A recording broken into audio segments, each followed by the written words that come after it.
All right. Next question is the question I was talking about that was coming up about Kick Ass, and this comes from my cousin Nightwing, uh, 82, and he says to me, "Hey, cuz, did you read on on AOL.com that parents are are basically uh, protesting Hit Girl in the Ass Kicker movie?" Uh, yeah, I've read that. I did read that when I checked my email. I have another email account, AOL email account, and that was one of the big topics. I knew that this was gonna come up because of how brutal she is in this movie, you know. But that's not the movie has nothing on what she does in the comic, and I keep telling you, cuz, to read the comic, and you'll see the difference. If she does even a slight bit what she does in the movie than what she does in the comic, then yeah, I understand. Like the parents are like, oh, you know, it's wrong to have her portrayed like this. Yes, but it is a movie. Get used to it. It's fantasy. Yes, she's a little girl, but she can kick ass, and she's taking names, she's cutting and slicing, things like that. I understand that. However, this is Mark Millar's work, and he wants to make sure it's true homage to his work in the comic books. She's cursing and things like that. Yes, I understand that. But the one thing you gotta understand is that yes, it's a movie. And if you don't have to see it. It's not a movie that you take your kids to see, your 14, 13-year-old, 10-year-old kid to see. It's not your average superhero movie, okay? So if you don't want to go see it, don't see it. But if you're in the ages of my age and 18 and even younger that have common sense and understand this is just a movie, okay.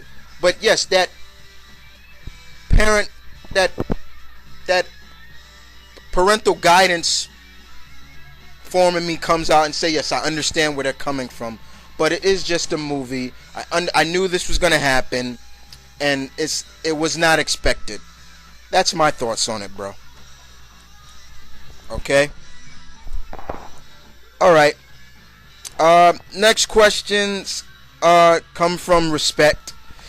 Respect has a couple of questions for me. And he says, first question.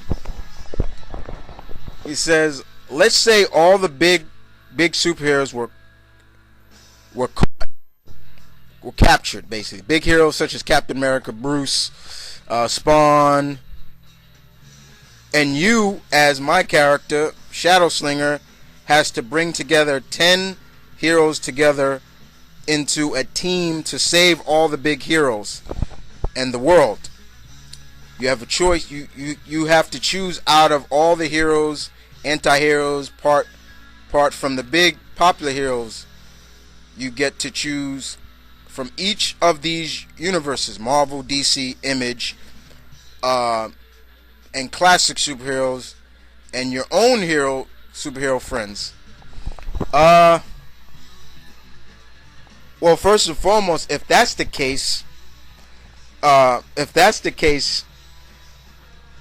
if all the heroes were captured, then there's only one League of Heroes that's going in to save all these heroes. Respect.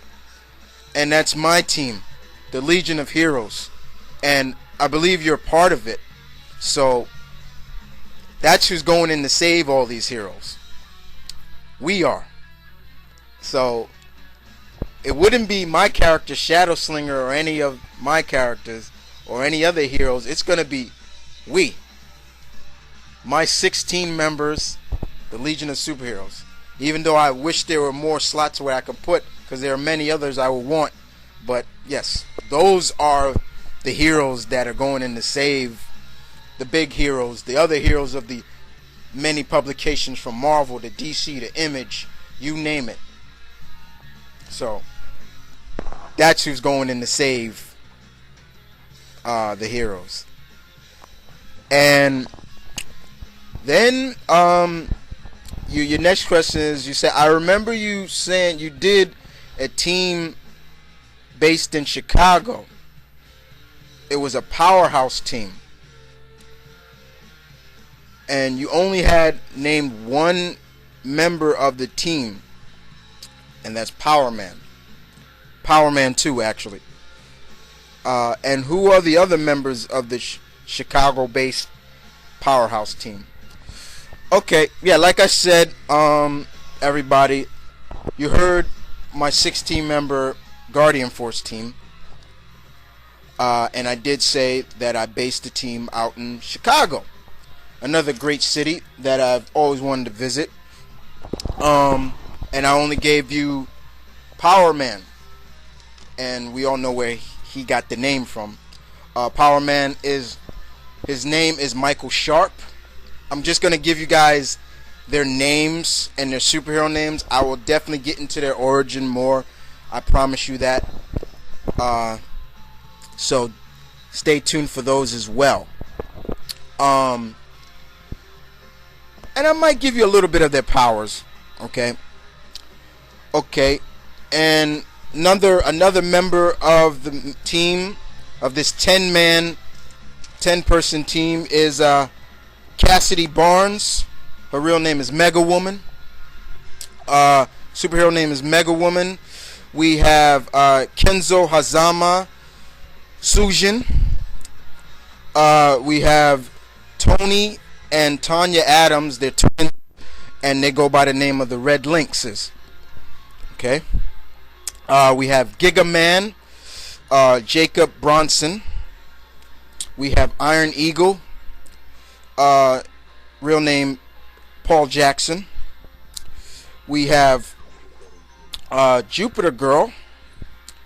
I based her off of one of my cousins, and her name is Allison Parker.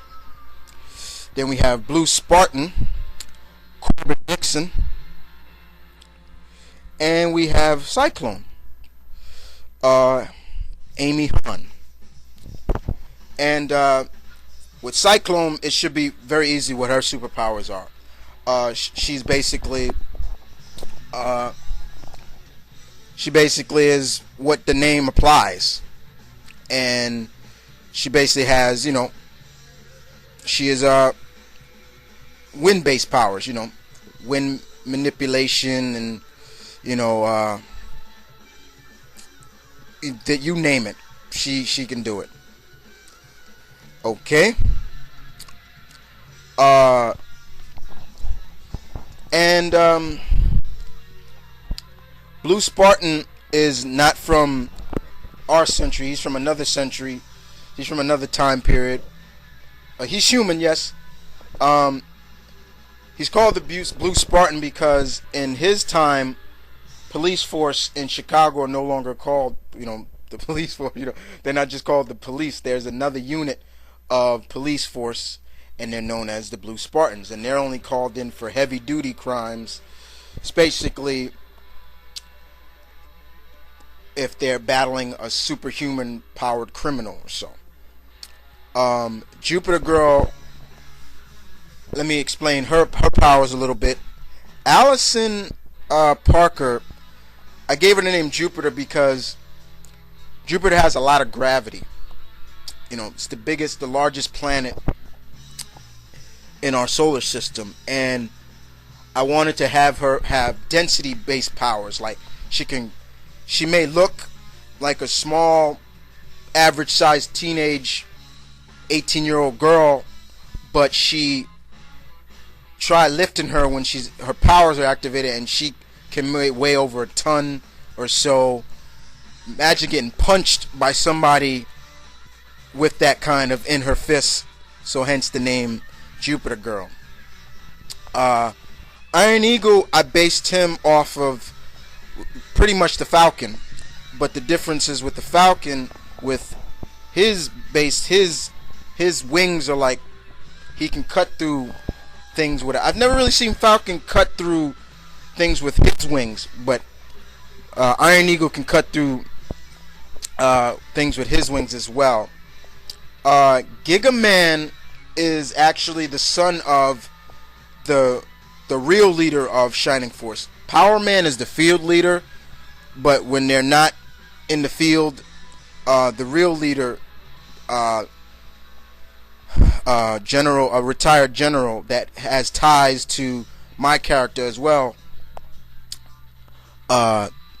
General, a retired general, General Bradley Bronson, and his son, Jacob Bronson.